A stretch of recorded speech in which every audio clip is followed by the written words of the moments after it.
आशा Australia से India आने ही वाली थी और इस कारण उन लोगों ने सोचा कि इस बात पे छोटी सी सेलिब्रेशन तो बनती ही है। श्रीदेवी और किशोर ने उसके आने के लिए सारी तैयारियां कर ली थी। किशोर और श्रीदेवी के लिए अपने दोनों ही बेटियां उनकी जान की तरह थी। वो उन लोगों से बहुत ज्यादा प्यार करते थे और ये सोचते थे कि चाहे जिंदगी में कैसा भी मोड़ क्यों ना आ जाए, वो लोग एक साथ मिलकर ही रहेंगे। चाहे दोनों बेटियों की शादी भी क्यों ना हो जाए, वो लोग सोचते थे कि हमेशा इन दोनों का प्यार ऐसा ही बना रहे। लेकिन इन लोगों को ये बात नहीं पता थी कि दोनों ही बेटियां एक ही इंसान से प्यार करती हैं। आशा के इंडिया वापस आने की खुशी में सारे दोस्त और बंधुओं को उन लोगों ने खाने के लिए घर पे बुलाया था और उसी दिन शाम को नाइट फ्लाइट से आशा इंडिया आ गई थी और उसे उसका पिता जाकर रिसीव करता है।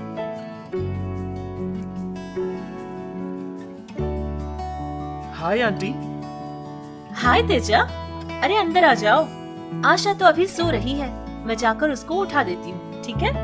अरे नहीं नहीं आंटी, आप उसको रहने दीजिए, थोड़ी देर आराम कर लेगी। कोई बात नहीं, मैं यहाँ बैठ जाऊंगा, जब उठ जाएगी तब मिल लूंगा। तेजा सोफा में बैठकर मैगजीन देख रहा था। इतने में उसके आगे से चंदना गुजर रही थी। जैसे ही उसकी नजर तेजा पर पड़ती है, वो भरी हुई आंखों से फौरन उसके पास भागी चली आती है और कहती है, हाय तेजा, तुम? अरे तुम यहाँ कैसे? क्यों? देखकर इतना चौंक क्यों गई मुझे? तुम्हें क्या लगता है चंदना, अगर तुम मुझे नहीं बुलाओगी तो क्या मुझे कोई बुलाने वाला नहीं होगा? यही लगता था ना तुम्हें? हाँ, अगर जब बुलाने वाले दूसरे हैं तो मैं तुम्हें कैसे बुला पाऊंगी? क्या क्या कहा तुमने चंदू? एक बार फिर से कहो तो, मैंने कुछ सुना है। मैंने? नहीं, मैंने तो कुछ नहीं कहा। नहीं नहीं, तुमने कुछ कहा तो जरूर था। शायद तुमने कहा कि मुझे तो बुलाने वाले और भी है। इसका मतलब अगर वो लोग मुझे नहीं बुलाते तो क्या तुम मुझे बुलाती? बताओ ना चंदू, मुझे बुलाना क्या तुम्हें पसंद है? क्या चल रहा है? कुछ पसंद की बातें चल रही है। मुझे भी तो बताओ कि किस पसंद के बारे में बातें चल रही थी। वो कुछ नहीं है आशा, बस हम दोनों तो कॉफी के बारे में बात कर रहे थे। ठीक है। और तेजा, तुम्हें पता है मैं तुमसे बहुत गुस्सा हूँ। ऐसे मुझे वहीं अकेले छोड़कर आ गए यार। तुम्हें पता है मैंने तुम्हें कितना मिस किया था। सॉरी मैडम जी, मुझे माफ कर देना। बस इतना कहकर तेजा उसके हाथ में फूल दे देता है और वहाँ उतने में ही बिंदु पहुँच जाती है। तेजा और आशा से ये कहती है कि तुम लोग बातें करते रहो, हम अभी आते हैं। इतना कहकर बहुत ही घबराती हुई अपनी सहेली बिंदु को लेकर अपने कमरे में चली जाती है। चंदना का ऐसा अजीब सा बर्ताव देखकर तेजा बहुत ही हैरान था। उसको समझ नहीं आ रहा था कि आज चंदना का बर्ताव इतना बदला हुआ सा क्यों है। अरे अरे अरे, क्या बात है चंदना, इतनी जल्दी मुझे क्यों लेकर आई हो अंदर? हुआ क्या है? अरे बिंदु, मेरी तो दिल की धड़कनें तेज ही हो गई थी और पता है मैं कितनी घबरा गई थी। तुम्हें पता है कुछ ही देर पहले मैंने क्या किया था? जब तेजा ने मुझसे ये पूछा कि मैंने उसे पार्टी में क्यों नहीं बुलाया, तो मेरे मुंह से अनजान से ही ये निकल गया था कि जब तुम्हें बुलाने वाले दूसरे हैं तो मैं कैसे बुलाऊंगी। और ये बात उसने सुन ली थी यार। और फिर उसने ये पूछा था कि अगर कोई और मुझे नहीं बुलाता तो क्या तुम मुझे बुलाती? और इस सवाल का मेरे पास जवाब ही नहीं था यार। मुझे बहुत डर लग रहा है। और ठीक उसी समय आशा भी वहाँ आ गई थी। पता है मैं कितनी घबरा गई थी। इसीलिए मैं अब चाहती हूँ कि कभी भी तेजा के आसपास नहीं रहूंगी, क्योंकि जब वो मेरे सामने आता है ना तो पता नहीं यार मुझे क्या हो जाता है। मेरे अंदर की सारी भावनाएं जागने लगती है और मुझे इस बात से बहुत डर लगता है कि कहीं अनजाने में ही मैं उससे सब कुछ न कह बैठूं। जब तक आशा उसके मन की बात तेजा से नहीं कहेगी और जब तक वो दोनों एक दूसरे के पास नहीं हो जाएंगे, जब तक वो दोनों एक दूसरे के साथ नहीं होंगे, मैं तो तेजा से पूरी तरह दूर रहने की कोशिश करूंगी। प्लीज यार मेरी मदद करना। अच्छा ठीक है, तो फिर उसके बाद क्या करोगी? उसके बाद बिंदु, उसके बाद क्या होगा ये तो मैंने भी नहीं सोचा है। हाँ मुझे पता है कि उसके बाद क्या होगा। हर दिन उस तेजा को याद कर करके अपने ही अंदर रोती रहोगी और फिर दुखी होती रहोगी। ये तो पक्का होने वाला है। अरे बिंदु, ये तुम क्या कह रही हो? ऐसा कुछ भी नहीं है। मैं भला क्यों दुखी हो जाऊंगी यार? ऐसा कुछ भी नहीं है, ठीक है? मेरे लिए मेरी बहन ही बहुत ज्यादा है। उसका प्यार जीत लो, इससे बढ़कर मेरे लिए और कुछ भी नहीं है।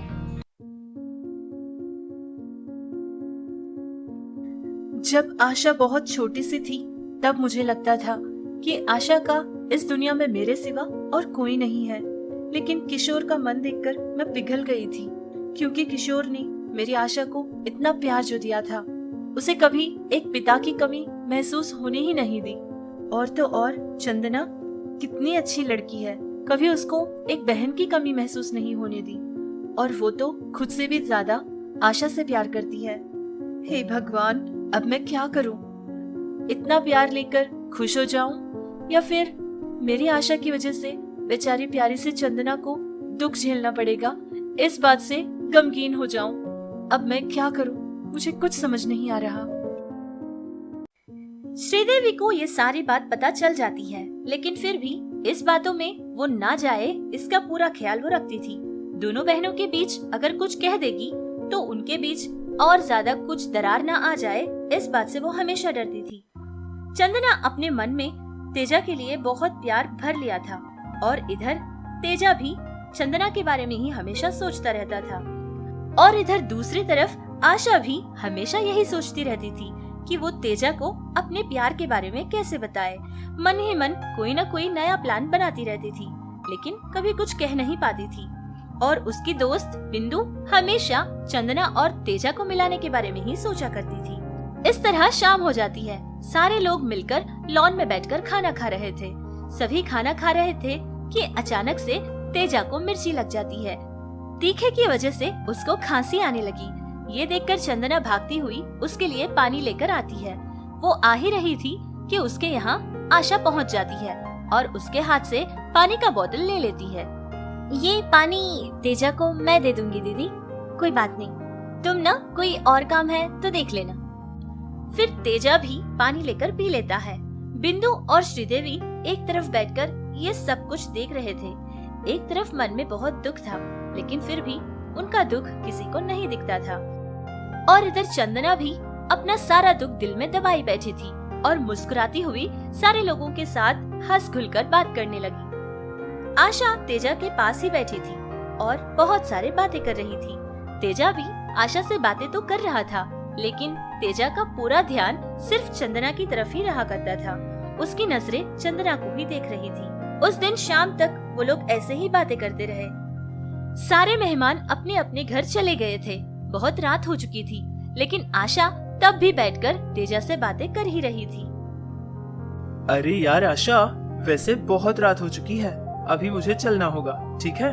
एक बार चंदू को तो बुला दो, उसे भी कहकर चला जाऊंगा। अरे तेजा, इतनी जल्दी चले जाओगे? अच्छा ठीक है, हम ना कल फिर से मिलते हैं, ठीक है? हाँ, वो कल ऑफिस भी तो जाना है ना। वैसे तुम्हारा क्या नेक्स्ट प्लान है? तुमने तो कुछ बताया ही नहीं। हाँ, वैसे तो मेरा जॉब करने का तो प्लान तो है, लेकिन उससे पहले एक इम्पोर्टेंट काम है। बस पहले वो निपट जाए, उसके बाद बाकी का प्लान कर लूंगी। और हाँ तेजा, वैसे मुझे ना तुमसे कुछ जरूरी बात करनी है। हम कल शाम में मिलते हैं। हाँ हाँ ठीक है, फिर तो मैं चलता हूँ। और चंदू से तुम? हाँ हाँ, मैं कह दूंगी दीदी से, तुम अभी जाओ, ठीक है? Bye Teja, take care. इतना कहकर तेजा वहाँ से चला जाता है।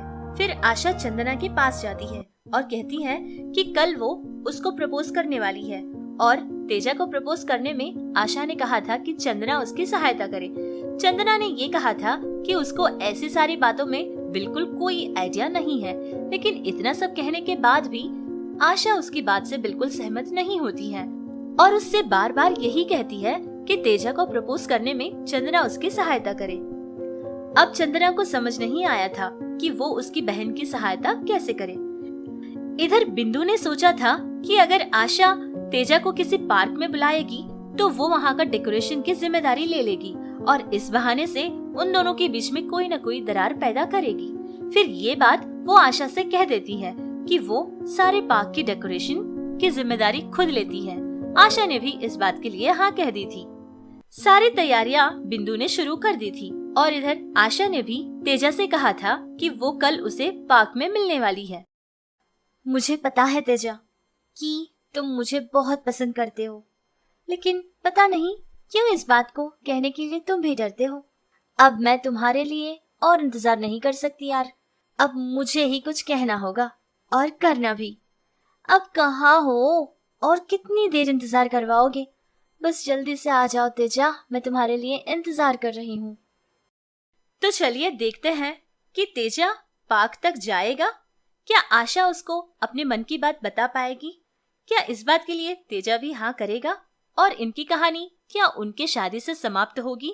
इन सारे सवालों के जवाब जानने के लिए हमें इसके अगले भाग के लिए इंतजार करना ही पड़ेगा।